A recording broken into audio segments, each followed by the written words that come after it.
is meditation. This is meditation. Oh, yes, this is meditation. This is the power of meditation. Hello, pranam, sat sri akal, assalamu alaikum. Beautiful humankind of the beautiful planet Earth. मैं हूँ Sheikh खुशरोज and guys, आज मैं आप लोगों को एक important reminder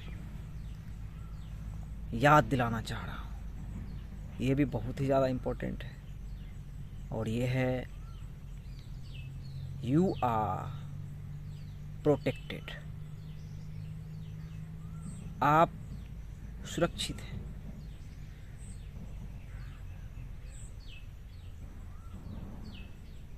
लेकिन tipping point ये है कि किसके द्वारा, किसने आपको प्रोटेक्ट करके रखा है, वो कौन सा फोर्स है, वो कौन सी ताकत है और किस चीज़ से प्रोटेक्ट करके रखा है। सबसे पहले तो मुझे यहाँ तक लगता है कि हमारा और आपका कॉन्शसनेस इतना तो मैच्योर हो चुका है कि हम सब जानते हैं कि हमारी जो ज़िंदगी है, जिसे हम ज़िंदगी बोलते हैं, सांसें ले रहे हैं, एक्सपीरियंस कर रहे हैं, सीख रहे हैं, बहुत सारी चीज़ें कर रहे हैं। There are many perspectives. लेकिन सबसे जो बेसिक चीज़ है, हम ये जान रहे हैं कि हम सांस ले रहे हैं और सांस लेना बंद हुआ, हमारा कहानी ख़त्म, मतलब हम मर भी जाएंगे। और हम सब ये भी जान रहे हैं कि हम सांस जब अपने माँ के वूम में हम तैयार हुए, तब हो सकता है माँ के द्वारा फिर मैनिफेस्ट होके इस धरती में आए, तो फिर सांसें मिली, मतलब हमें कंप्लीट हमारा सिम्युलेशन बॉडी मिला। और तब से बहुत सारी चीज़ों को हम लोग देखते हुए आ ही रहे हैं। नेचुरल डिज़ास्टर, बहुत सारे एक्सीडेंट्स को देखते हैं। अभी हम लोग फ़लस्तीन में जो खास करके देख रहे हैं, उस पर तो बम बरसाया जा रहा है। इधर थोड़ा हल्का हुआ है, थोड़ा शांत हुआ है। मतलब हम नेचुरल चीज़ें भी देख रहे हैं, एक ईवल फोर्सेस को भी देख रहे हैं, इनऑर्गेनिक फोर्सेस को भी देख रहे हैं। और वो एक बहुत बड़ा होता है ना, किसी कम्युनिटी के रूप में नहीं, उसे हम छोटी छोटी चीज़ों में देख रहे हैं। जैसे कि मैं जंगल में फिर रहा हूँ, यहाँ सांप भी होते हैं।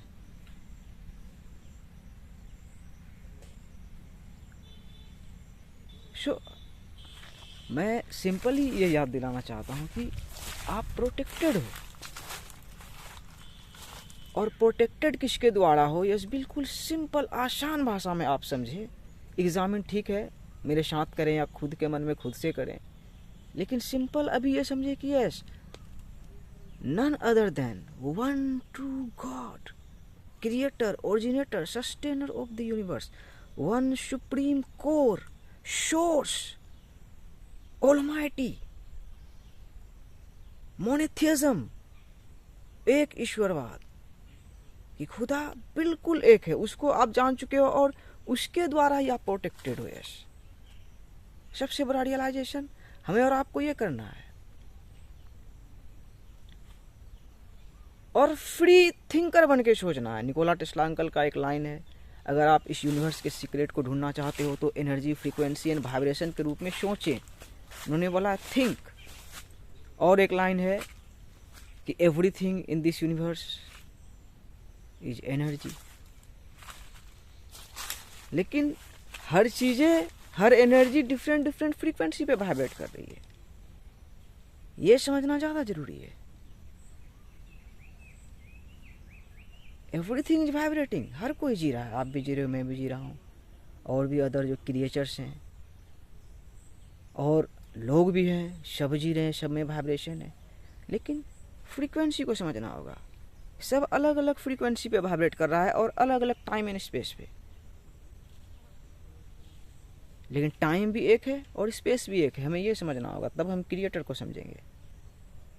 हमें बिल्कुल अपने माइंड को वाइड ओपन करके सोचना पड़ेगा कि एक क्षण हम लोग देख रहे हैं सारे धरतीवासी एक ही क्षण को देख रहे हैं, एक मून को सारे धरतीवासी देख रहे हैं, एक ही आसमान है, एक ही धरती है। लेकिन कितने दुर्भाग्यपूर्ण है इस धरती का जो डार्कनेस है, माया जिसे बोला गया, दुनिया जिसे बोला गया, कि वो एक लॉर्ड, एक मालिक की रोशनी को नहीं रियलाइज कर पा रहे हैं।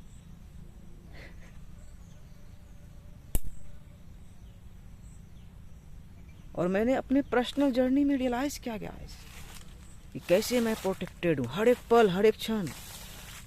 आप जब रियलाइज करोगे तो आप हमेशा आभारी रहोगे, हमेशा हमेशा हर एक पल बोलोगे मालिक थैंक यू।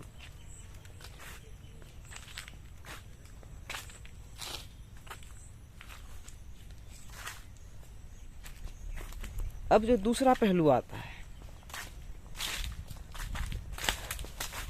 दूसरा पहलू ये आता है, जैसे कि हम सब देखेंगे कि हम जो पैदा हुए हैं यहाँ सिस्टम बना हुआ है, बहुत सारी चीज़ें बनी हुई है, हम नंगे नहीं रह रहे हैं।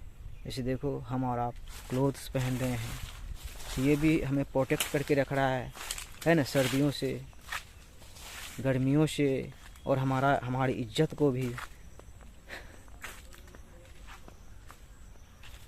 बहुत सारी चीज़ें देखते हैं हम लोग अपने कंट्री के गवर्नमेंट के नज़रिए से सोचते हैं, पुलिस ऑफिसर्स, आर्मी।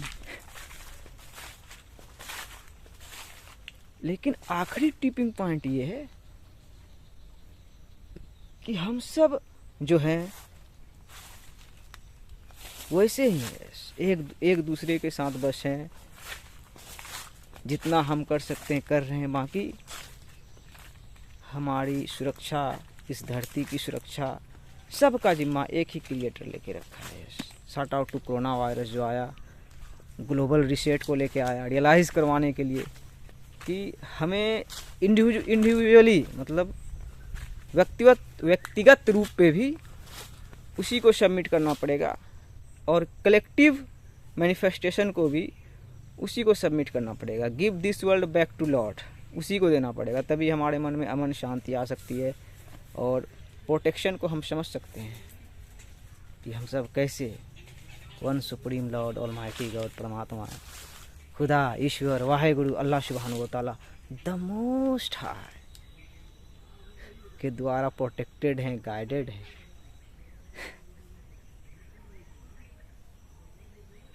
और ये आप तभी रियलाइज कर सकते हो जब आप उस रोशनी तक पहुंचते हो।